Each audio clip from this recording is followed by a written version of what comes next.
అధ్యక్షత వహిస్తున్న ప్రొఫెసర్ నరసింహారెడ్డి గారు, పెద్దలు కోదండరెడ్డి గారు,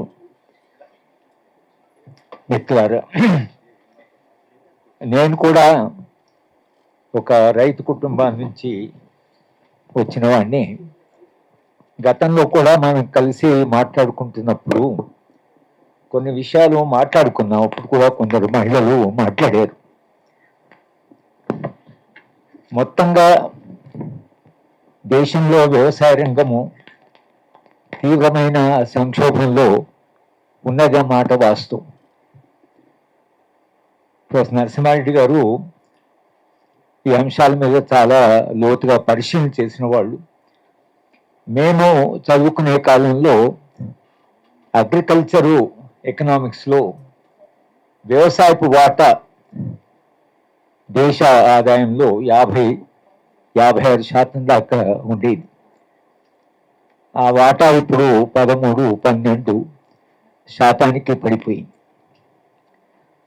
కనుక వ్యవసాయము మొత్తంగానే సంక్షోభంలో ఉంది. సరే, ఆ సంక్షోభం నుంచి వ్యవసాయ రంగం ఎలా బయటపడుతుంది అనేటువంటిది అది చాలా పెద్ద సమస్య.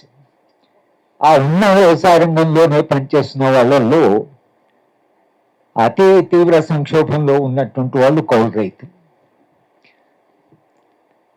ఈ సమస్యకు మీరందరూ అన్నట్లుగా రైతు అంటే ఎవరు అనే నిర్వచనం మారదాకా ఈ పరిస్థితి మారదు. రైతు అంటే భూమి సొంతదారుడా లేక భూమి మీద వ్యవసాయం చేస్తున్న వాళ్ళు. రైతు నిర్వచనం ఏంటి? నాకు భూమి ఉంది కాబట్టి నేను రైతు. సుదర్శన్ రెడ్డి గారు చెప్పారు, ఆయన కొంత భూమి ఉంది, ఆయనకు రైతు బంధులో డబ్బులు ఇచ్చారు. వద్దురా బాబు నాకు డబ్బులు అంటే ఆయన చాలా కష్టపడి పైరవి చేసి తనకు వస్తున్న డబ్బుల్ని వద్దు అని చెప్పవలసి వచ్చింది. నాకు తెలిసి కూడా మా బంధువుల్లో, మా స్నేహితుల్లో ఎక్కడ భూమి ఉందో తెలియని వాళ్ళకు కూడా రైతు బంధులో డబ్బులు ఇచ్చారు.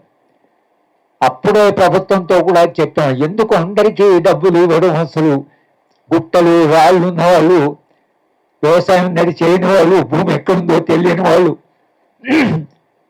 అంటే అప్పుడే ప్రభుత్వం చెప్పిన జవాబు ఏమిటంటే, ఇది భూమిని పరిమితి చేస్తే 5 ఎకరాల వరకు 10 ఎకరాల వరకు అని అన్నప్పుడు వాళ్ళు రెవెన్యూ డిపార్ట్మెంట్ నుంచి తీసుకురావాలి. ఇది కాదు, రెవెన్యూ డిపార్ట్మెంట్ తిరగాలి, వాళ్ళు డబ్బులు పే చేయవలసి వస్తుంది, చాలా కరప్షన్ ఉంది. కనుక అందరికి ఇస్తే ఏ కష్టం లేకుండా చిన్న రైతు కూడా వస్తుంది అనేటువంటిది తమ వ్యవస్థ లోపాలని గుర్తిస్తూ అప్పుడు అట్లా జవాబు చెప్పడం జరిగింది. కానీ రైతు బంధు స్కీమ్ దగ్గరే మనకు చాలా అన్యాయం జరిగింది.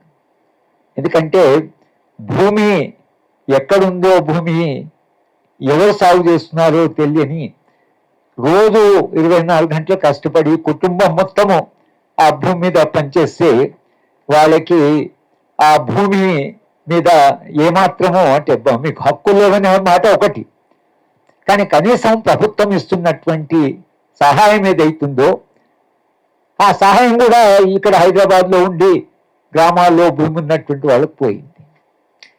కనుక ఈ మొత్తము పద్ధతి తర్వాత మనము కౌలు రైతులుగా అయ్యా మీరు ఇచ్చే సహాయం అయినా మాకు ఇవ్వండి అని అంటే కేసీఆర్ గారు ఆయన చెప్పిన విచిత్రమైనటువంటి జవాబు ఏంటంటే, ఒక ఇంటికి కట్టుకోవడానికో ఇల్లుకు మనం సహాయం చేస్తే ఇంట్లో ఉండేటువంటి అద్దెకిచ్చే వాళ్ళకి ఇవ్వాలా? దానికి దీనికి పోలిక లేదు. ఇంట్లో అద్దెకు ఉండే వాళ్ళు వేరు, అక్కడ భూమి ఉండి కష్టపడుతున్న వాళ్ళు వేరు. కనుక అక్కడ మనము బ్రతుకు తెరువు కొరకని, తర్వాత జీవితం ఎట్లా సాగాలి అన్న కొరకని భూమిని కొంత కౌలుకు తీసుకొని మన శ్రమ పెట్టి మనం చేసిన శ్రమ ఫలితం ఏదైతుందో ఆ శ్రమ ఫలితం మాకు కావాలి.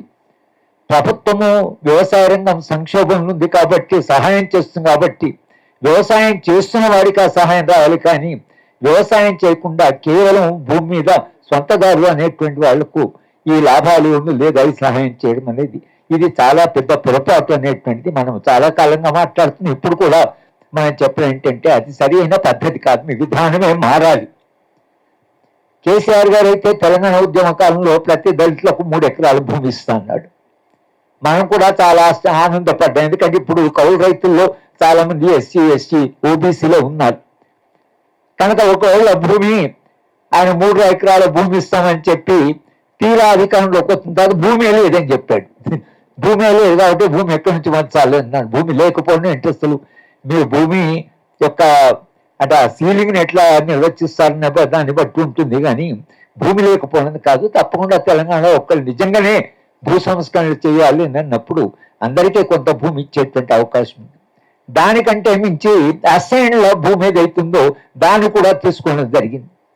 అసైన్ భూమిని కూడా వాళ్ళ నుంచి లాక్కోవడం జరిగింది. ఆ అసైన్ భూమిని తీసుకున్న వాళ్ళు మొన్నటి ఎన్నికల్లో నిజంగానే చాలా ఆగ్రహంగా ఉండి మేము మహబూబ్నగర్లో మా అధ్యయన వేదిక తరఫున ఒక ధారణ 30 గంటల ధారణ చేసి ఇట్లా భూమిని లాక్కున్నటువంటి ఒక మహిళ ఎవరో ఇళ్లలో పనిచేసుకుంటూ అంతకాలంగా భూమి మీద పనిచేసి పిల్లల్ని చదివించుకున్నది కూడా ఆమె వచ్చింది. ఆమె వచ్చి ఆమె మాట్లాడుతున్నది, ఏమిటి అసలు మాకు ఉన్న భూమి మా ఇందిరమ్మ ఇచ్చిన భూమి వీళ్ళు ఆక్కున్నారు, మాకు ఇప్పుడు ఇందిరమ్మ రాజ్యం కావాలి అని ఆమె మాట్లాడింది ఎన్నికలకు ముందు. అప్పుడే అనుకున్నాం తప్పకుండా కాంగ్రెస్ పార్టీకి గెలిచే అవకాశాలు ఉన్నాయి. మరి కాంగ్రెస్ పార్టీ గెలిచిన తర్వాత ఈ అంశాలంటే పరిశీలించి పోయిన ప్రభుత్వం చేసినటువంటి పొరపాట్లు అంటే ముఖ్యంగా వ్యవసాయ రంగంలో ఏ మార్పులు చేస్తే రైతుల జీవితాలు మారుతాయనేటువంటి విషయం ఏదైతుందో అది తప్పకుండా పరిశీలించి కోదండరెడ్డి గారు ఈ విషయాన్ని గురించి ఆయన కొంత చర్చించాడు. కొంత ఆయన కూడా రైతు కాబట్టి. కానీ వ్యవసాయ కమిషన్ ఇచ్చిన రిపోర్ట్ కానీ లేదా రేపు మీరు మరొక రిపోర్ట్ ఏదైనా ఇవ్వాలన్నా కూడా ఆ రిపోర్ట్ను సీరియస్గా తీసుకొని, ఎందుకంటే మాకు విద్యా కమిషన్ రిపోర్ట్ చూసాం, మురళి గారు ఇక్కడ ఉన్నారు. విద్యా కమిషన్ రిపోర్ట్ ఇచ్చాం, దాంట్లో కొన్ని మంచి సలహాలు కూడా ఉన్నాయి. కానీ నేను ముఖ్యమంత్రి గారు 27,000 స్కూల్ మేము 4,000 స్కూళ్ళ కింద ముగిస్తామంటే అన్ని గ్రామాల్లో విలేజ్లో స్కూల్ తీసేస్తారన్నమాట. అది విద్యా కమిషన్ అన్నమాట కాదు కదా. మేమందరం 40 పోరాడుతున్నాం విద్య కొరకు. కనుక ప్రభుత్వము విధాన నిర్ణయాలు చేసేప్పుడు క్షేత్రస్థాయిలో ఉండేటువంటి వాస్తవాల దృష్టిలోనే మన విధానాలు చేయాలి. అధికారం ఉంటుందా ఉండదా అనే దానికి రైతులకి అధికారం ఉంటుంది, రైతుకు గ్రామం మీద పట్టు ఉంటుంది. కాబట్టి రైతులకు మనం నష్టం చేస్తే రేపు ఎన్నికలు ఓడిపోతామేమో. ఏ ప్రభుత్వమైనా న్యాయము అన్యాయం అనేటువంటి ఒక సూత్రాన్ని ఒక ప్రమాణాన్ని పెట్టుకొని న్యాయం జరగడము, పేదవాళ్ళకు న్యాయం అంటే గాంధీ గారు చెప్పినట్లు కంటిలో నీళ్లు చివరి మనిషి దాకా నీళ్ళు లేనటువంటి ఒక దేశం కావాలని అంటే ఏమైందంత స్వప్నాలు ఏమయ్యాయి? What happen to governments? ఎందుకు ప్రభుత్వాల ప్రాధాన్యతలు ఇంత మారిపోయాయి అనేటువంటి మనందరికీ చాలా ఆందోళనగానే ఉంది. ప్రభుత్వాలు మాదే మారుతున్నప్పుడు ప్రజలు తప్పకుండా జీవితం బాగుపడుతుంది అనుకుంటున్నారు. సరే, ఇప్పుడు అన్ని సమస్యలు మనం ఇక్కడ చర్చించడానికి రాలే, కానీ అన్నిటికంటే వ్యవసాయ రంగంలో తీవ్రంగా 36% మంది కౌలు రైతులు ఉన్నారు. కొందరు భర్తలు ఆత్మహత్య చేసుకుంటే మహిళలు వాళ్ళే ఎట్లయినా అప్పుల నుంచి బయటపడాలని పాపం తీవ్రంగా కష్టపడుతున్నారు, అదే భూమి మీద కష్టపడుతున్నారు. వాళ్ళకి వచ్చి చెప్తున్నారు, మేము భర్తలు ఆత్మహత్య చేసుకుంటే భూమి మరి కౌలు భూమి, మళ్ళీ ఆ కౌలు భూమి తీస్తే బతికేది ఎలా అంది, తర్వాత అప్పులు తీర్చేయడం ఎలా అని వాళ్ళు పడుతున్నామని మహిళలు రైతులు కూడా చాలా మంది ఉన్నారు. వాళ్ళు వచ్చి ఇక్కడ కొందరు మాట్లాడారు కూడా. కనుక ఇవాళ మనము ఈ సభ నుంచి ప్రభుత్వాన్ని కోరుతున్నది ఏమిటంటే, మీరు సమస్యను పరిశీలించండి. వీళ్ళు ఒక క్షేత్రస్థాయి అధ్యయనం చేసి ఒక సర్వే నివేదిక ఇచ్చారు. ఇది కేవలం అక్కడ ఉన్న వాస్తవాలను సేకరించి ఇచ్చారు. మన బయట చాలా విషయాలు మాట్లాడవచ్చు, కానీ క్షేత్రస్థాయి వాస్తవాలతో కూడినటువంటి రిపోర్ట్ ఏదైతుందో దాన్ని తప్పకుండా అది వాస్తవం, అది రియల్, అక్కడ అనుభవం అది. కనుక ఇలాంటి సర్వే చేయడం అనేది అవుతుందో ప్రభుత్వాలే చేసే ఇలాంటి సర్వేలు కొంతకాలం క్రితం, ఇప్పుడు అవన్నీ మానేశారు. ఇప్పుడు మళ్ళీ ఒక సర్వే చేసి ఈ సదస్సులో మీరు కౌలు రైతులు కూడా వచ్చారు.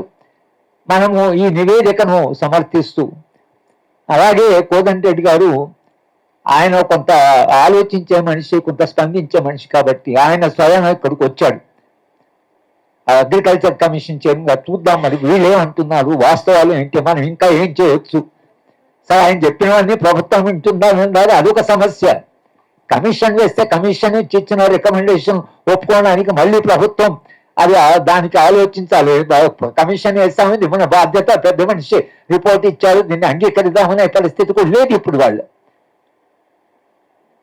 అందరికీ కొంత అడుగుతున్నారు కమిషన్ వేస్తే. కమిషన్ వేసినప్పుడు కమిషన్ రికమెండేషన్స్ చాలా సీరియస్ గా తీసుకోవాల్సిన అవసరం ఉంటుంది.